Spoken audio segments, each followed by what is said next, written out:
And now, you're tuned in to RBLR, the home of Tampa Bay's Reveler Sports. Welcome in to RBLR Bandits here at RBLR Sports. My name is Eureka Wheeler, and with me to hand out a little bit of gold, little bit of hardware, little bit of accolades to our Bandits. With me to do that is, of course, Zach Blaine. What's good, my guy? What is going on, brother? It's been a minute. You know what? We kind of had to take a step back. We had to.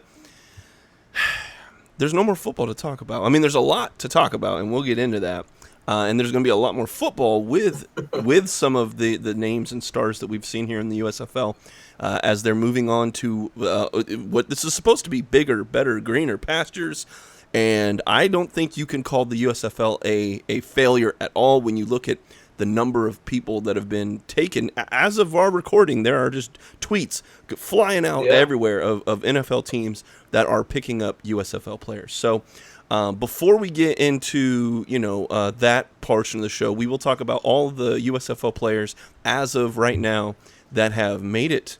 They got signed. They're in camp right now with the NFL. We will talk about that. But first, we're going to hand out some awards to players.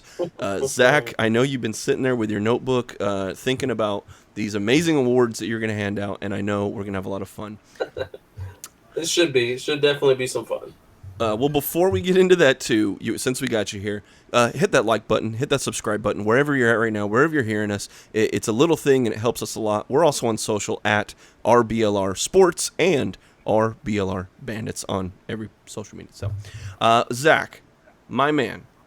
Yes, sir. Let's. I don't have an awards theme or anything. Maybe I'll put something in post production or whatever. But we're gonna print out these amazing 8.5 by 11. No, we're not. They wouldn't accept them if we did. But no, not at all. Definitely not some of mine. Well, I know we've been having fun. We did this with the Rays, I believe, a long time ago. Season, yeah. And I thought it was a fun subject. So, Zach, I've been talking for a while here. Let's let you have the floor, sir. Who would you like to give your first award to?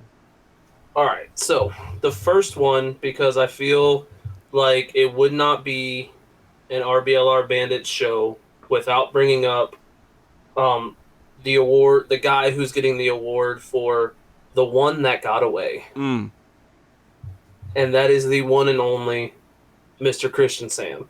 Yeah, man. He gets this award because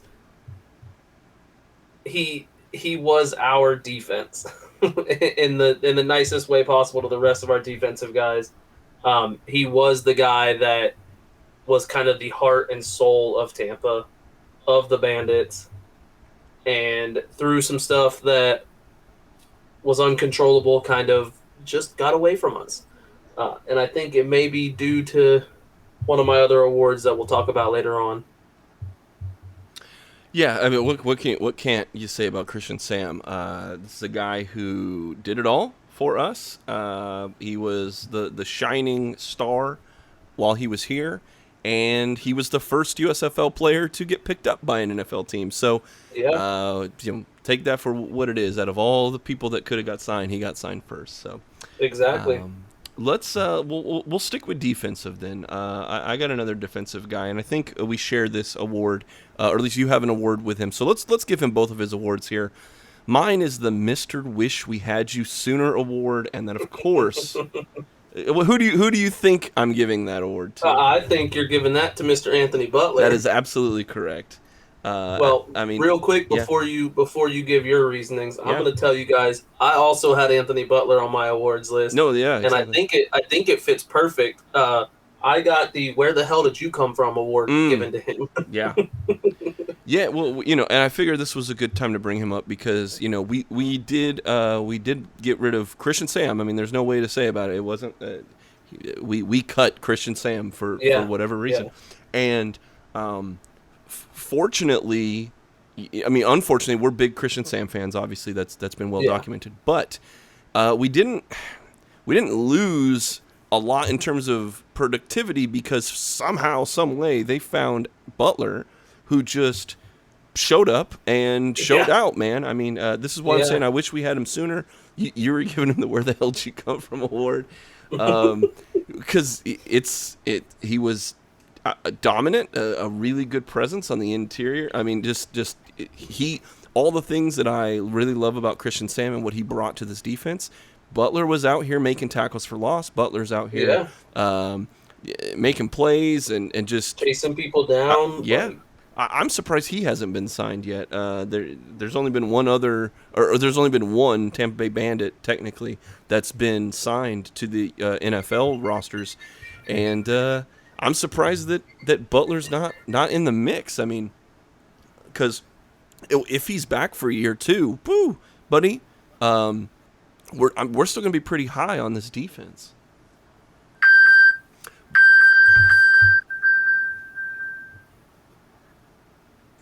My mom was FaceTiming me, sorry.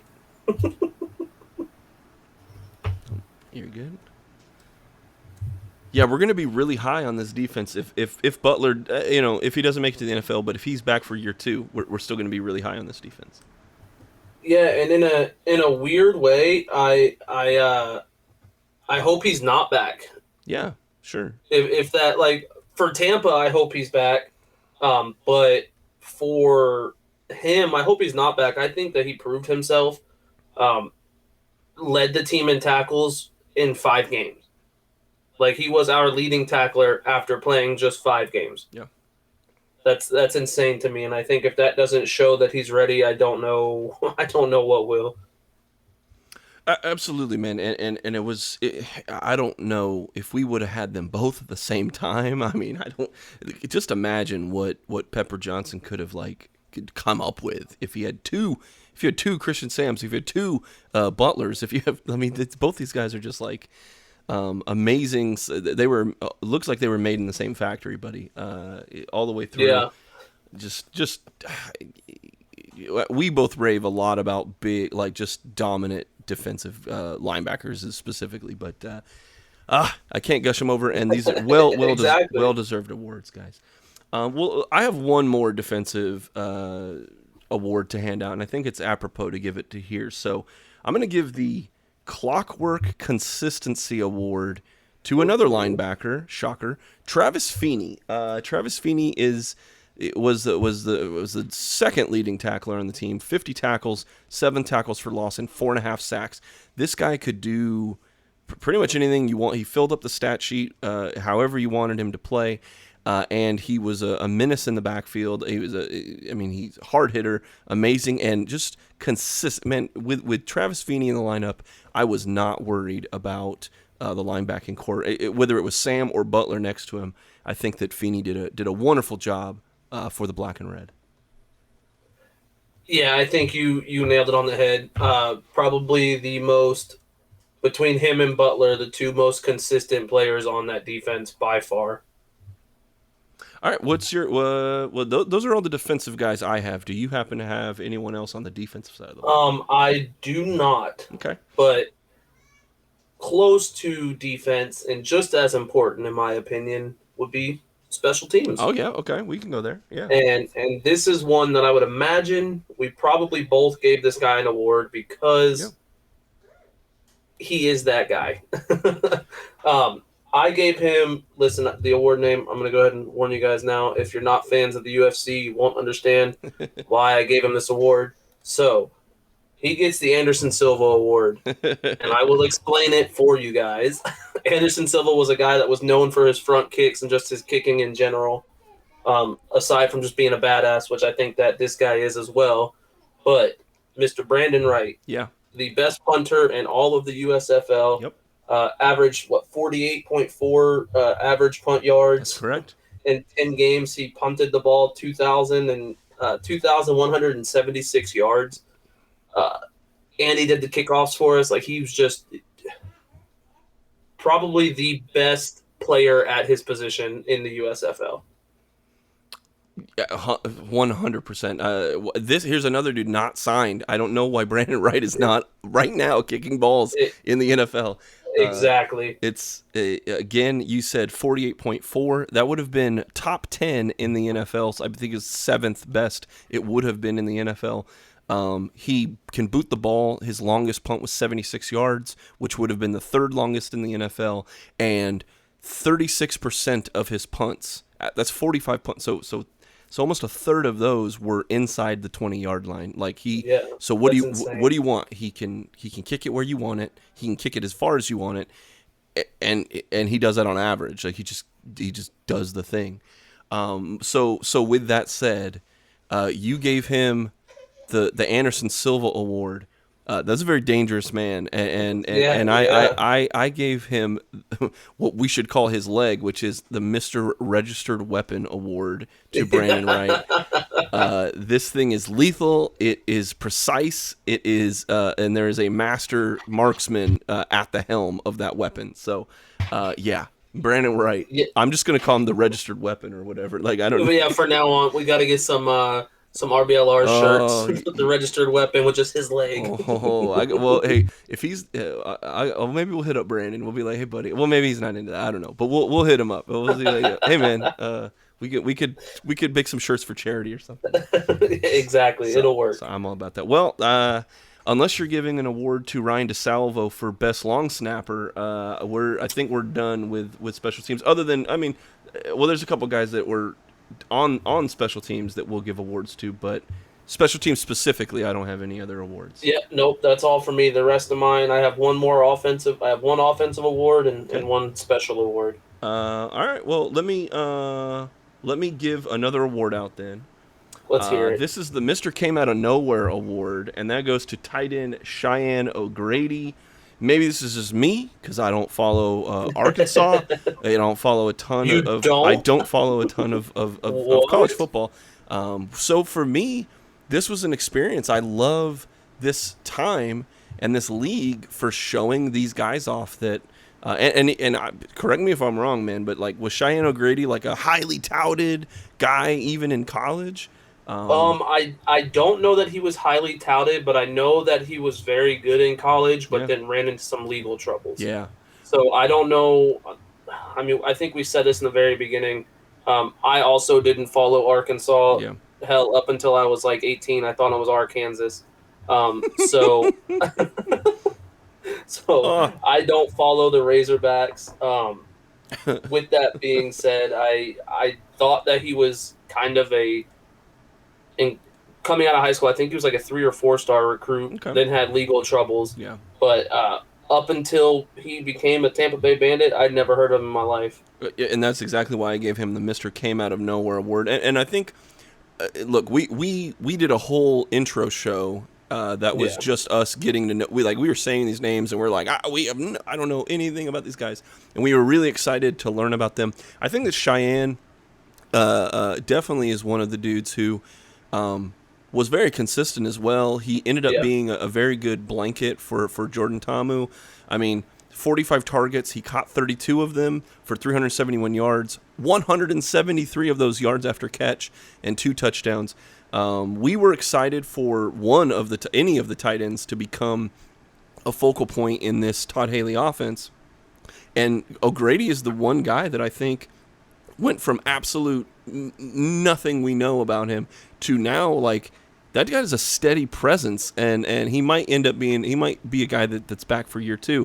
And I'm very happy. If Cheyenne O'Grady is our tight end next year, I'd be way more confident. Even if an NFL team picked him up as like an extra option or something, I think you're getting a steady-handed guy who runs really good routes, and I'm really, really happy that we got to know him. Yeah, agreed. I think that if he gets a chance in the NFL, in my opinion, he's probably the second or third best tight end in the league, in the USFL. Yeah. I said it back on our last show that Sal Cannella, who just recently signed a deal in the NFL, was the best, but I think Cheyenne O'Grady was not far behind him. Yeah. What's your next offensive award? What do you got? All right, so We got rid of all my good awards. All of my positive awards, I should say. Ooh, okay. So my next one, again, we don't have a basketball show on here, but we've done a couple or one or two basketball specials. So for you guys that aren't basketball fans, there is this guy in the league named Russell Westbrook, who one of my favorite players, but a lot of people call him a stat patter, which is just where you basically get all of these stats, but your team never gets to the next level. Mm. So the Russell Westbrook Award goes to the one and only Mr. Jordan Ta'amu. Mm. Led the league in passing yards. Yep. Had some games where he got 350, almost 400 yards. Yeah. Had 14 touchdowns, and you look at all that, and it's like, dang, he had a pretty good season. Then you realize he also threw for, I believe, 12 interceptions. That doesn't really equal out to anything aside from stat padding to me, because he was not able to get our team in close games, was not able to lead our team to wins. And for me, not a good award to have, even though I love Russell Westbrook, not a good award to have. Yeah, my award for Jordan Ta'amu was the 50-50 award because, yep, he absolutely led the league in passing, but only 57% completion rate. Again, you said it, 14 to 12 touchdown interception ratio, and he took the most sacks in the league. And I know that the O-line has a lot to do with that. Okay, it was a pretty dire situation at offensive line except for one guy. Yeah, and injury, and a lot of that's not even the fault of the players. It's injuries, moving guys around. We're putting defensive dudes on the offensive line at one point in the season. Like, okay, so like. Again, caveats, and I'm giving all of that, but it's more about, even when he had time, he would hold the ball too much, and when he was, and it's like you're making bad decisions, and this was the one knock. Again, on our intro show, we were saying like he was a superstar in the XFL for those 5 games, and then he didn't really pan out in the NFL with some practice squads over the next couple years, so. Who was going to show up, right? And I think that's why I gave him the 50-50 award, is because some of the time, and we even kind of joked about it, like he would be really bad for 3 quarters and be one of the big reasons that we were in such a deficit that we had to throw the ball to get out of it. And then 4th quarter, Ta'amu would show up, and it's like, oh, he forgot his cape in the locker room and then brought it back exactly. out and had this amazing comeback. And it's like, woo, we did it. But it's 3 quarters of really bad throwing decisions, sometimes didn't make up for the 1 quarter of awesomeness, because we didn't win all of those games, but they were close and fun and entertaining. Unless you're the one rooting for Jordan Ta'amu, which we were. We wanted him to be so good. We had such high expectations. And even, I mean, dude, we're 7-8 games in. We're still like, he could do it. Let's go. Yeah. Come on. Because he would show these flashes. And I mean, for all the dirt that we shovel on this dude, like, I was really, really hoping that a flower was going to grow out of that dirt, And exactly. But then also, even when he was getting broken down, he is, one of his big attributes is he runs really well. He's a very mobile quarterback, but lesser and lesser, that's what NFL teams want out of their, quarterback. And so as a backup quarterback in the NFL, they need to know that you can make a good play, not make a bad decision, not create a turnover. You basically need to not be a liability. And that's why there's going to be dudes that aren't as talented as Jordan Ta'amu, but if they don't throw interceptions and keep the offense on schedule, they're going to get an opportunity that Jordan Ta'amu, it seems more and more that the opportunity is drying up. Yeah, and I couldn't agree more. I think that this season was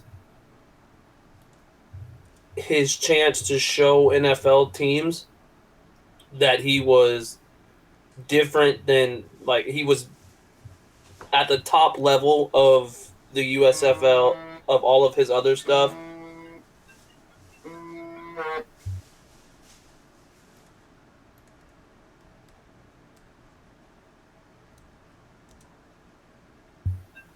me 1 second.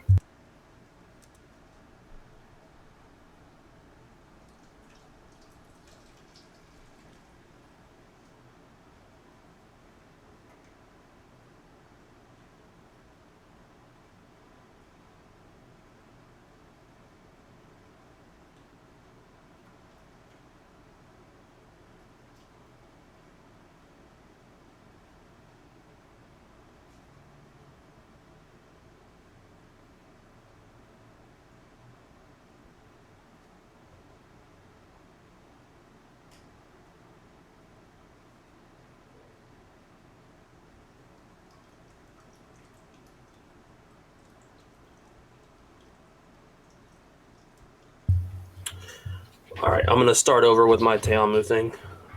Yeah, go ahead. Yeah, so I feel like, you're spot on in, like, his chances are kind of starting to dry up because this was the perfect time for him to show NFL teams that he is at the top level of the people that aren't in the NFL. And truthfully, I don't think that he did. And I think, if anything, he took a step back from his, the glory that he had of being the best in the XFL. And I think that this was his chance and he kind of blew it. Yeah. Again, I wish, like, it. Part of it is, I sound like a dad. We're both dads here. I'm like, it's like, I'm just disappointed. Like, I'm just disappointed. I'm not mad. I'm just disappointed. I'm just disappointed. And look, maybe this is. I hope that he continues to play football.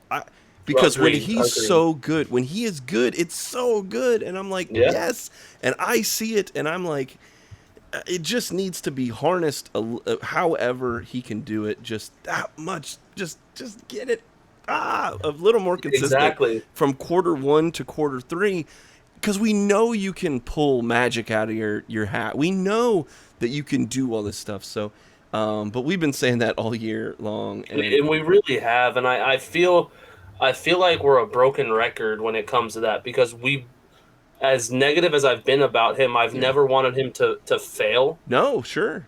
Like, I wanted him to bring us to where, I wanted to be wrong. I wanted him to prove me wrong. Yeah.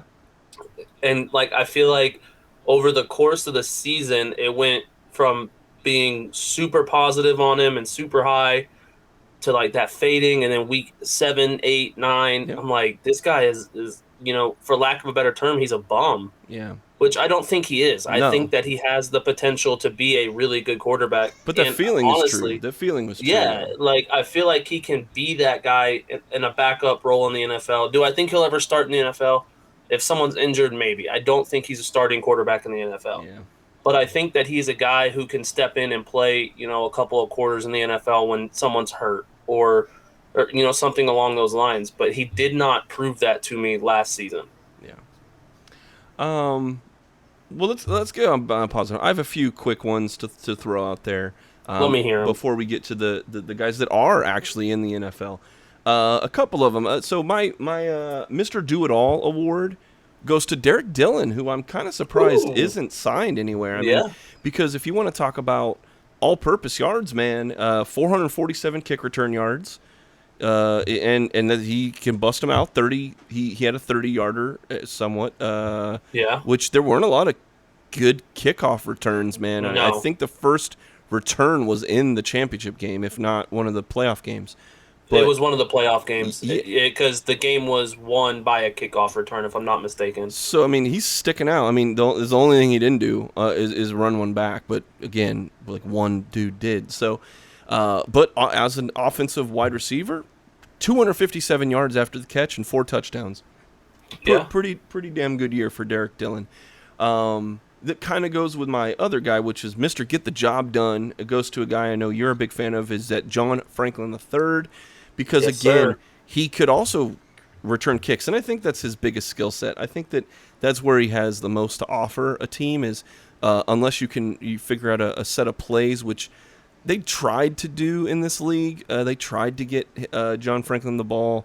It's just the play calling was a little weird, and I'm sure we have an award to give out about that later on. But 170 return yard or receiving yards, 3 touchdowns in the air, and then 9 kickoff returns for 222 yards. He had a 40-yarder along the way. So he's dangerous. You get him space, he can make something happen. Don't know if he's ever going to catch passes in the NFL, but at this level, for sure, he has a spot. He is, to me, he's one of the better dynamic players in this league, especially with space in front of him. So he gets the job done. That's why I gave him that award.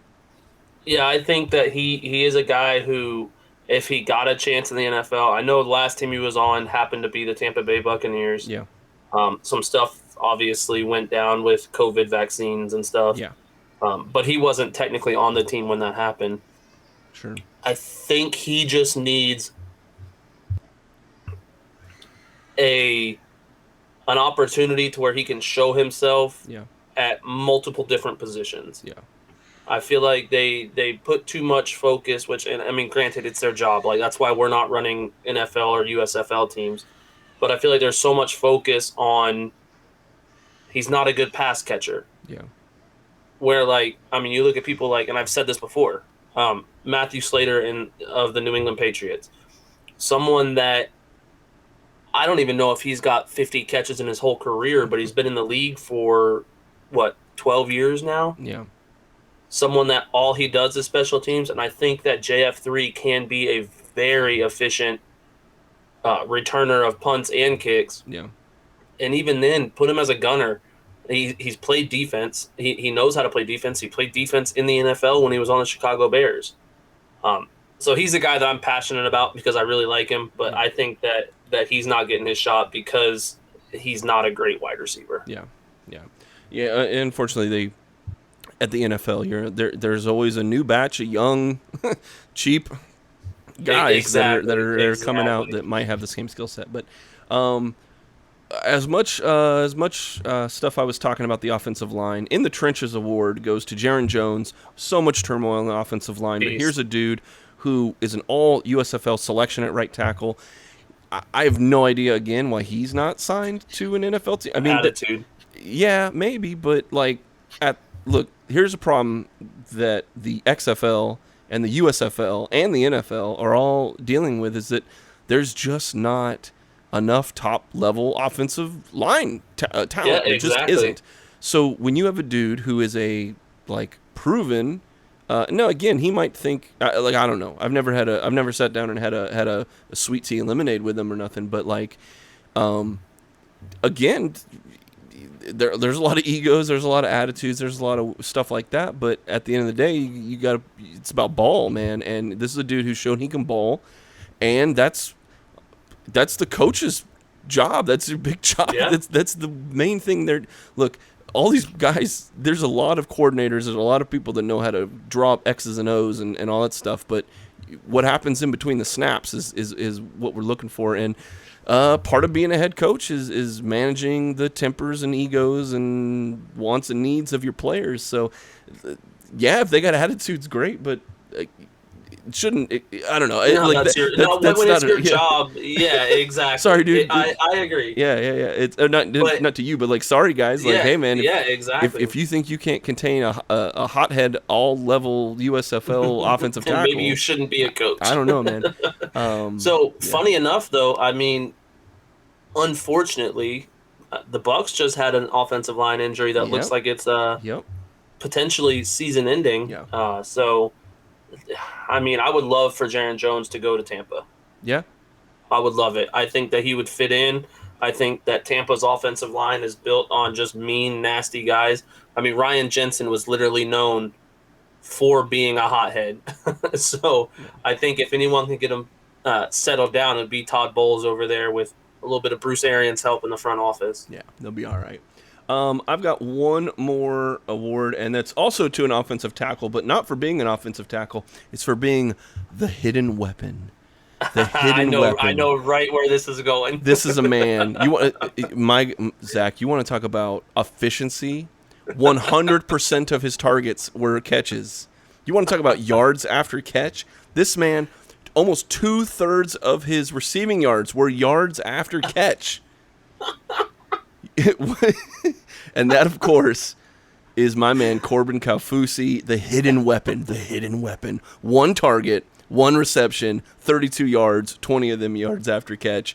He just wasn't able to rumble and stumble into the end zone, but it was Can't lie. It was a baller play when it happened. And I can't lie, it's not who I thought you were going with. Oh, bro. really? Who's your hidden weapon then? I thought you were gonna go with Bruno Reagan. Isn't he the one that knows like karate? Yeah, his and hands Muay are Thai and weapons. stuff? Yeah. Bruno Reagan will mess you up in a dark alley Yeah. if you're trying to steal some lady's purse or something. He'll jack you up. But yeah, Corbin Kaufusi's my guy. Just having fun here. But let's get to the final thing we're going to talk about. That's what this whole league was getting to, man. This will be kind of quick fire. Hold on, real quick. Yeah, what's up? I got one more award. Oh! I even kind of set this up, and I didn't give it away. You did. It's okay though. It's all right. I forgive you. Well, you know what I'll give you. You can go to shop.rblrsports.com. You can pick out any one of the shirts that you want, Mr. Blaine. It could be the Barely Legal Football Bandits inspired shirt. It could be the Bring Back the Devil, which is a Rays inspired shirt. Any one you want, because you did such a good job keeping me on track. And you know what? When you get there, because you're so great, I'll give you a 10% discount. If you use the promo code BanditBall, BANDIT BALL, you can get 10% off that order, sir, because you're the man. Can you do me a favor? And because I am a man of the people, don't give that 10% code to me. Okay. Give that out to all the amazing fans that we have listening to the show. I was going to edit all of this out, but since you said that, I will leave it in so that all the people out there can know if they go to shop.rblrsports.com and they use the promo code BanditBall. There's a link in the description right here that I put just for you, Zach, but I'll leave all this in. I won't edit all this out. If they go ahead and click that button and use that promo code, we'll get 10% off. So thank you for keeping me on track. And who's your last award? What's your last award? So the last award, we spoke a little bit on being able to control your players. Yeah. And controlling the attitudes. Yep. And some of the play calling. Mm-hmm. And in the beginning of this show of RBLR Bandits, you and I had some in-depth talks about Todd Haley. Yeah, we did. And how he's not known for being very successful, and he's been on, 7 different teams or something along those lines. Mm-hmm. So the award is, he is who we thought he was award. I like it. I think that Todd Haley, when Tampa comes back next season, I am just hoping for a new head coach and GM. I don't think he was a great play caller. I don't think he handled the team well. I think that he couldn't control the team, and I think that that's why we finished the way that we did. Yeah. We talked a lot about the personalities on this team, and we knew we knew we were going to be a very highly penalized team, and that's a very distinct area that coaching has to work on. Because Exactly. if these guys are not getting it done on the field because of bad play or whatever, that's one thing. That's a coach's decision to get that dude out, bring a new guy in, and we had those talks about Jordan Ta'amu. Not to bring up that conversation again, but one thing we think we agreed on is if we actually had a quarterback waiting in the wings that was of any caliber, that quarterback would have played halfway through the season. Yeah. Because there were times where we just needed something, not even just a spark. We just need good, consistent play, and that comes down to Todd Haley. If he's putting together the ingredients and cooking the meal, that's the buck stops with him. So if these guys are playing bad, and then on top of that, getting penalties and just weird play calling at times, and there wasn't really the Bandits were pretty much the same team the entire season, which is good for us when we were talking about predicting things and whatever. The season pretty much went the way we thought it was going to go on a week-to-week basis. But there wasn't a lot of like a guy like Vincent Pompali didn't rise from absolute nobody to superstar. It was just kind of like, oh, we figured out who he was. We were giving out some of these awards earlier about Cheyenne O'Grady and Jaron Jones and Butler and Feeney. These guys were those same guys week 1 to week 10. To be honest with you, Yeah. yeah. There was no growth.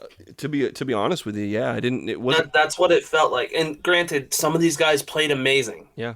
Like Butler, O'Grady. O'Grady, if he would have had a coach that could push him and help him grow, I think he'd be signed to a team right now. Yeah.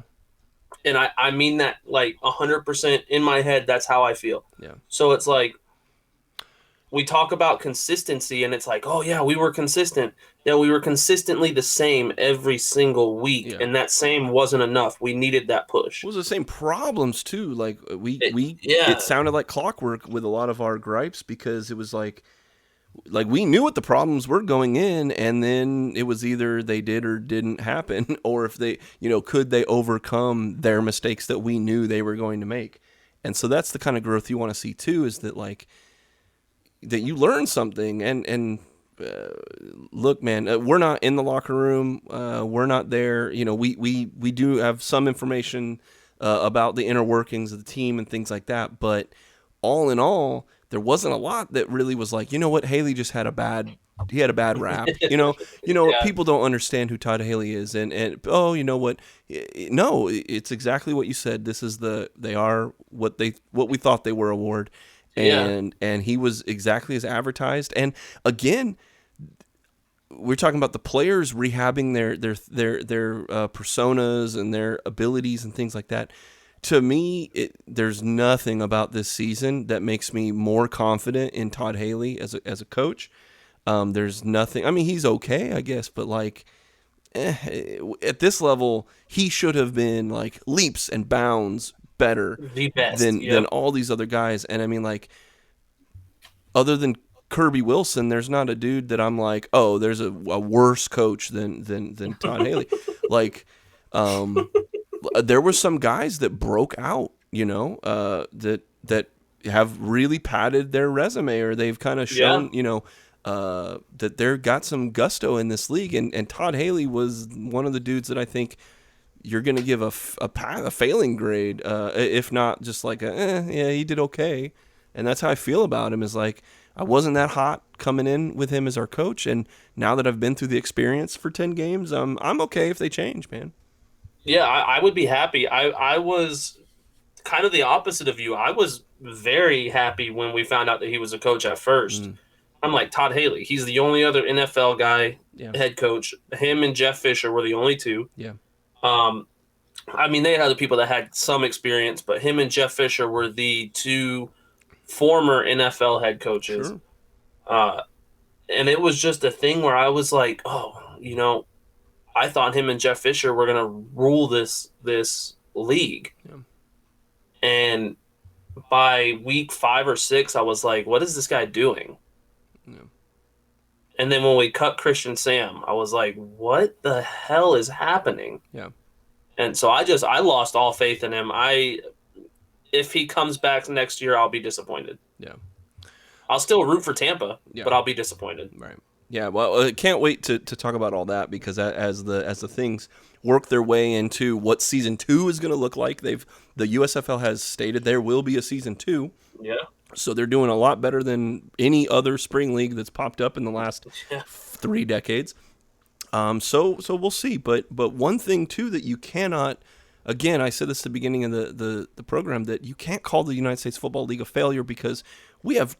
And as I've counted right now, 22 players, 10 defensive players, and 12 offensive players that, as of us recording here in the end of July, right when training camp is starting up, and there's going to be a lot more injuries, so this list is going to grow.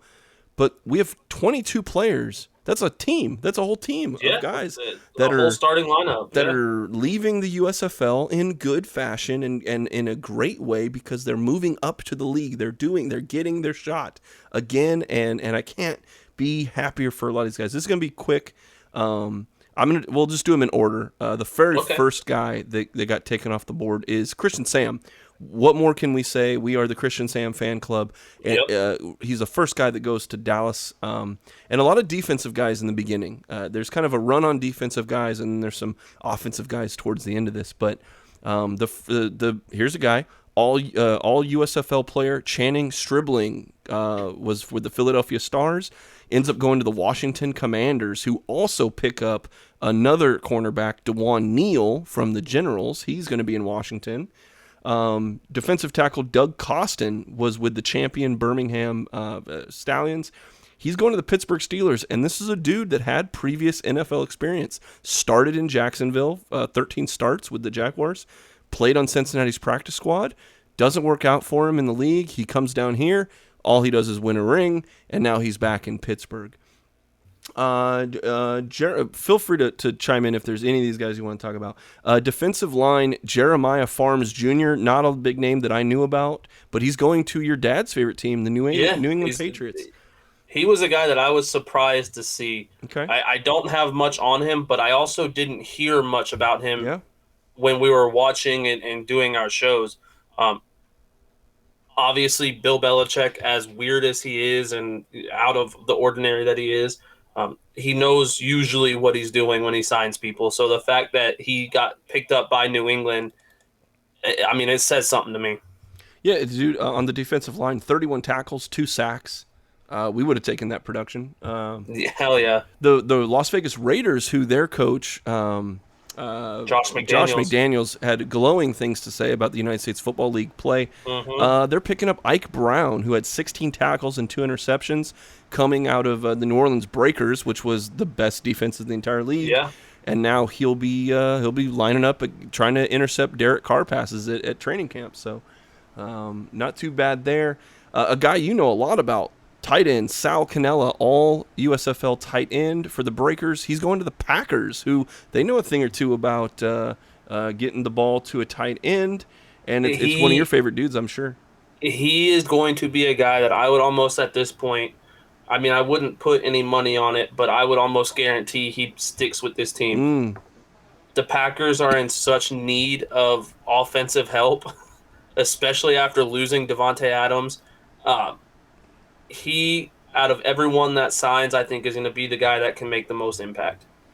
Well, another impactful guy is Victor Bolden, kick returner and wide receiver for the Birmingham Stallions, going to the Arizona Cardinals, and that is definitely an offense that will utilize his talents. Yes. This is a man who you can look. He has the most all-purpose yards in the United States Football League. 42 receptions. That's third best in the league. For 415 yards. That's fourth best in the league. Scored a touchdown. You could put him anywhere. You could put him on special teams. And yeah, buddy, I cannot wait to see what Kyler Murray if he gets game man MVP, dude. If he gets a shot to actually play with the ones up there, if they can figure out some things, this is a dude that's gonna be an overnight sensation.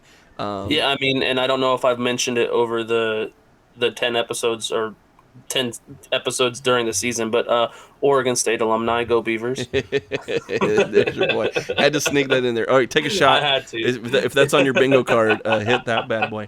Also, like me, one of my spaces is all the little things. Like that's like the free space. I say that every episode. I haven't fit it in here until now. Butts. Yeah, butts.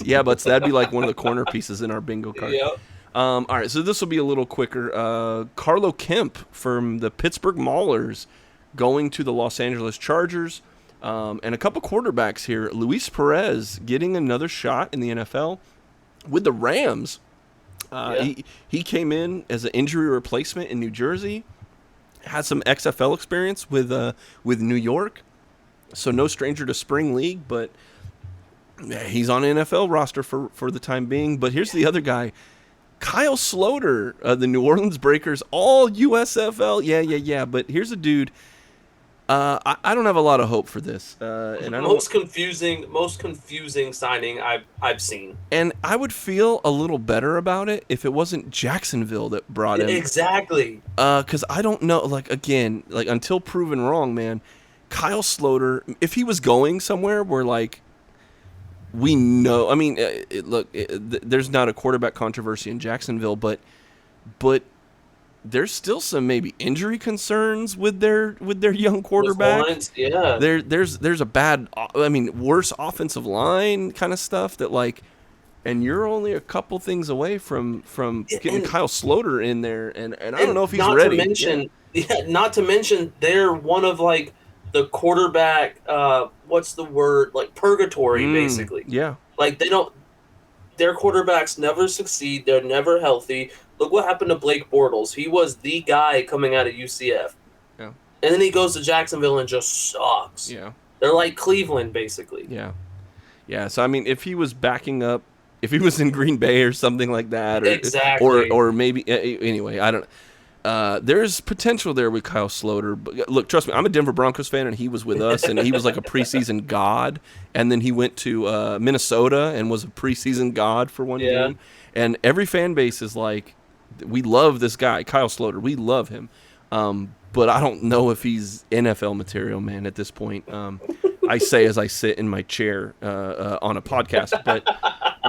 But here's a guy who is absolutely NFL material. That is your Tampa Bay Bandits, Rashard Davis, a wide receiver and punt returner, going up to the New York Jets. Technically, Christian Sam was a Bandit, of course, but Rashard Davis, technically the only Bandit so far to get signed to the NFL, man. So congratulations to Mr. Davis. I'm sure he gets to go up there with the GOAT Sam Wilson, or Zach Wilson. Sorry, I said Sam. I was thinking Christian Sam. Hide your mom's He friends, gets to go up there. Yeah, exactly. That man is a legend. Well, yeah. Oh, I'm sure you're super high on the Jets. Love them. Well, but I mean, dude, Rashard Davis, man, he can do it all, and we're hoping that he gets his shine up there in New York, baby. So it's the one reason if I ever had a reason to watch a Jets preseason game, it'll be to see what Rashard does, man. So it's the one Bandit so far on the list. But the Bengals went to Houston and grabbed two of the gamblers, Dominique Davis on the defensive line, and Tigre Scales, a interior linebacker. Then we get a run on wide receivers. Osiris Mitchell goes to Green Bay. Bailey Gaither, who was a Mauler, he's now a Baltimore Raven. Lance Lenoir, absolutely killed that name there. Michigan Panther. French as hell. yeah, Lenoir. But he's a Philly Eagle now. Tino Ellis, also a Michigan Panther. So you're seeing a little bit of that Jeff Fisher stuff because we've had some Michigan guys out of here. But Tino Ellis is a Miami Dolphin, and here's the first. This is the first offensive lineman that I see on this list is Garrett McGinn, who played in New York in the XFL, played in New Jersey with the USFL. Now he's going to be back in New York with the Giants. So this is a dude. I'd have to look into it if he's from that area, but he's played for 3 teams now that'll be up in that New York area. And good for him, man. There's not a lot of high-level offensive line talent out there, and the Giants think he's the best one because they took him. But here's a guy that I think you're going to have a lot to say about, and this is wide receiver, kick returner, USFL MVP, Kevontae Turpin of the New Jersey Generals. He's going to be hanging out with Christian Sam in Dallas. I don't know what took so long for him to get signed. Right. He just is an all-around one of the guys that I had mentioned. I mean, size, or maybe he had multiple teams vying for. I don't know. Yeah, maybe. I hope it's the second one because I think Dallas got a steal here. Yeah, dude. I know he killed us, man, when he played. I mean, this dude he's a wrecking ball. He can run. He can catch. He does it all. Yeah, man. Dynamic threat. We love him. Great job. So congratulations, Mr. Turpin. He racked up all that hardware, and now he's hopefully in the league, man. I'm really Fingers crossed. There's one more guy that just got signed as we were talking. I'm gonna refresh the USFL Twitter page, which is how they release all their news. And nope, he's the last guy, and that's Ishmael Hyman, who was a Michigan Panther, another one of these Fisher products. going to Green Bay. So again, the Green Bay, you said it, Zach, they need a lot of offensive help, and here is a guy I am not very familiar with, to be honest with you. We talked a little bit about him when we played the Panthers, but throughout the year, I have not followed him. Yeah, no, I haven't either. I don't know anything about him, to be honest with you. But there's one more name that I thought was very conspicuous in its absence, and it's not a Tampa Bay Bandit, but it's Chris Odom, defensive end. This is a dude that was the United States Football League Defensive Player of the Year. Yeah. 12.5 sacks, 4 block kicks, 6 forced fumbles, 8 tackles for loss, and 0 contracts. He was sort of being linked to New Orleans, and today he is rumored with the Kansas City Chiefs. He worked out for them today. So we will see. But Chris Odom, I'm hoping that it's more about money, or maybe he wants a longer-term deal than people are offering. But this is a dude that absolutely, I'm shocked that he is not on the list yet. Yeah, I think he's up there for me, but the one that I'm most shocked about, and I said it in the beginning of the show, is Anthony Butler. Yeah, looking deeper on our roster for sure. I mean, I know we're biased because we watch these guys every week this year. But if you're looking for consistency, he came in, he didn't have a fluke good game. He had 5 great games. So 5 games of 10-plus tackles. Yeah, so we'll see, man. But what didn't we cover? Was there anything you want to get off your chest before we wrap up? This is the final show, man, of the season. The next time you hear us, we will be talking about the future and season 2 of the USFL, and it might not be for a long while. So anything else you want to get off your chest before you get out of here? Yeah, nothing necessarily about the USFL. I just want to thank all of you guys. I know we did a solid probably 14 or 15 episodes, if not more than that. I want to thank you guys, especially you guys coming back for every single episode. You guys are the reason that we do it, and I know that Eureka asked you guys in the beginning if you could subscribe and either comment, like, follow, whatever you got to do. I just want to say thank you guys for listening, and can't wait to talk with you guys more about it next season. I know we're going to go on a little bit of a break, but I promise you we'll be back and we'll be ready to go for season 2. Exactly what you said. I cannot agree with you more, man. Thank you, everyone, from the bottom of our heart. We do this as a love passion project for you guys. It's another chance for us to talk football, a game that we both love, and a game that I'm very, very happy that you love it so much that you spend your time with us. So, Zach, thank you for being a wonderful partner with me on this ride, and I really, really hope that the Bandits are able to come back for year 2 because I want to do this all over again. So 100%. Wouldn't want to do it with anybody else. Gotcha, brother. Hey, my man, thank you so much. And as we wrap up, thank you, the listener, for everything. And for one last time for 2022, let's ride. Let's ride.